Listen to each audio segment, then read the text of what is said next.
Hello guys, I'm James Sinclair and this video is all about 10 ways to grow your personal brand using all the mediums that are available to us, not just internet. We're going to be using the slides over here on the flippy chart to prompt us on all the different things that we're going to do, and hopefully you're going to find this a really great useful video to grow your business and entrepreneurial journey. And I think if you've got people within your organization that are really good at personal branding, maybe it's good for them too, so they can carry on driving the sales of your business. So here we go, let's do it. 10 ways to grow your personal brand. These are my top 10 tips that I think you should be thinking about when you're building a personal brand. Let's quickly go over to number one. Number one, the top thing that we say that you need to be doing is consistency of content. You'll see over the last 15 months we've put some 250 plus videos out there. We're putting a video a day out there at the moment. We don't just do videos, we produced a magazine every single month. We wrote 2 books about business, or I wrote 2 books, one's called The Millionaire Clown, one's called The Experience Business.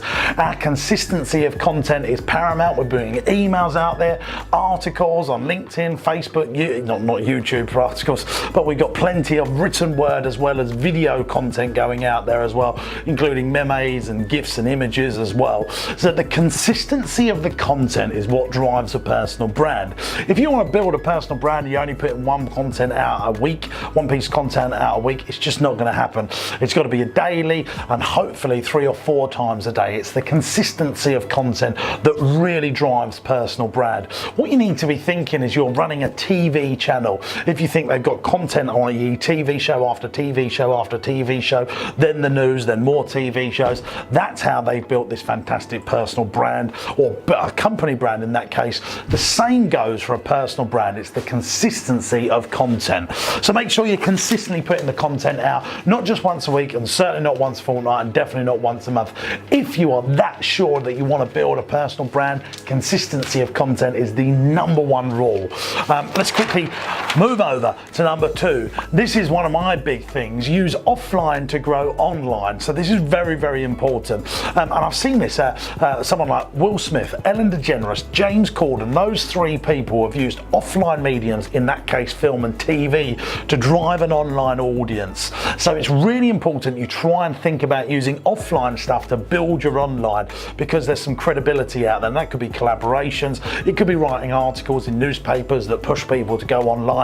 Whatever you do out there, try and find a mix of offline stuff to drive your online stuff. That's very important. Think, if you see what Will Smith has done recently, he's used his offline brand to make this massive online brand, and you know, he's one of the leaders on YouTube in real short succession. That's because of the offline world has really pushed his online world. So look about offline stuff to grow online. I think that's a real top tip, and one that we're really working on hard on getting a TV show in the bag for us, and they're going to use that offline branding to really push our online branding. Very, very important. Number three, speaking. I think speaking is a fantastic way, especially in the business and entrepreneurial space. But whatever you're in, if you're a gym instructor and there's a gym conference, go and speak at that gym conference, talk to them and tell them to then follow you. That's an offline thing that can drive the online thing. Especially for me in my world, I think speaking is a really great way of building personal brand. It gives you authority, credibility that then can, you know, you can say, look, I've got this massive catalogue online that you can now follow me as well.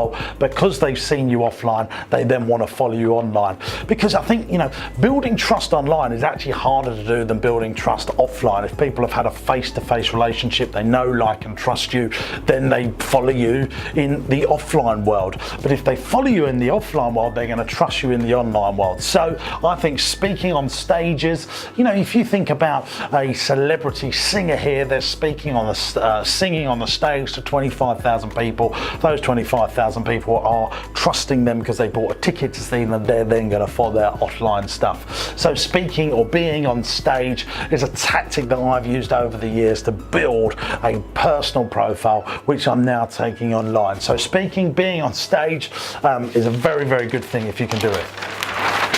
Articles. I think the written word is just as important. Even now, you know, people are reading articles, especially if you're in the B2B space on LinkedIn. I think that's a fantastic thing to do. And we produce a magazine each month. We wrote 2 books. So I think the written word and putting articles out there are just as important as video. I choose video over them, but I think this comes as a close second. So make sure you're putting the written word out there, really good articles, and make sure it's good copy, not boring. And there's a difference between writing boring copy and great copy. So invest some time in learning how to write creatively so people are drawn in and want to carry on reading your stuff. Number 5, books. I think books are a massive way of growing personal brand. That's why I wrote 2, and I'll definitely write more.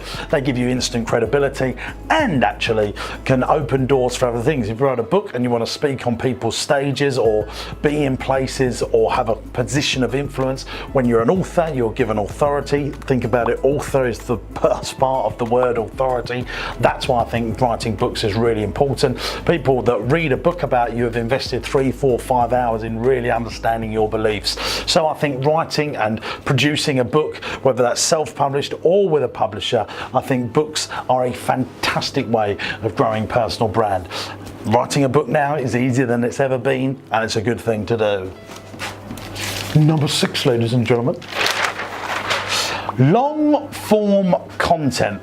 We think long form content is just as important as short form content. The short form content actually grabs people in, but long form content is really important. So writing a book is a piece of long form content. An article will be a short form content, but the books give, the long form content usually gives the credibility and allows people to build a long relationship with you. You'll see we put out on the internet 4 keynotes that I've done that are sometimes an hour long, and that really allows people to invest some time into us. So put long form content out there. I've got some examples of long form content here.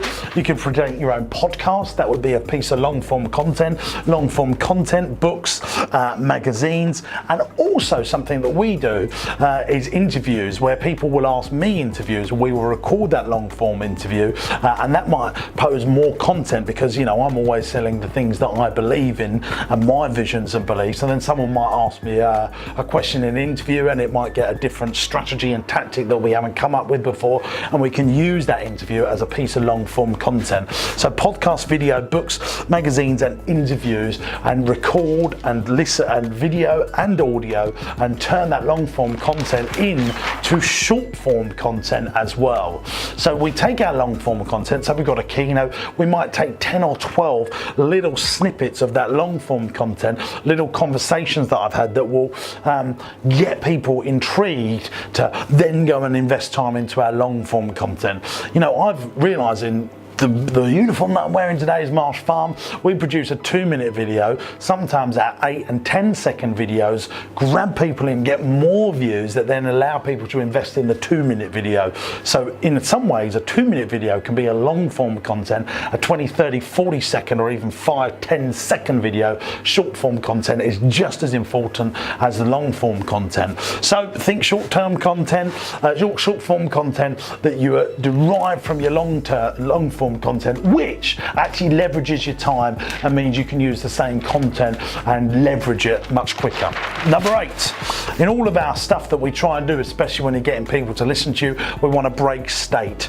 Now, politicians that are very good do this very well. They say things that get people's attention that then make people listen to them. Celebrities and comedy does this. Comedy breaks state, so people are like into the thing. That instant reaction that gets people to listen to you is very important. So when you're trying to put content out there, try and think what's going to break someone's state.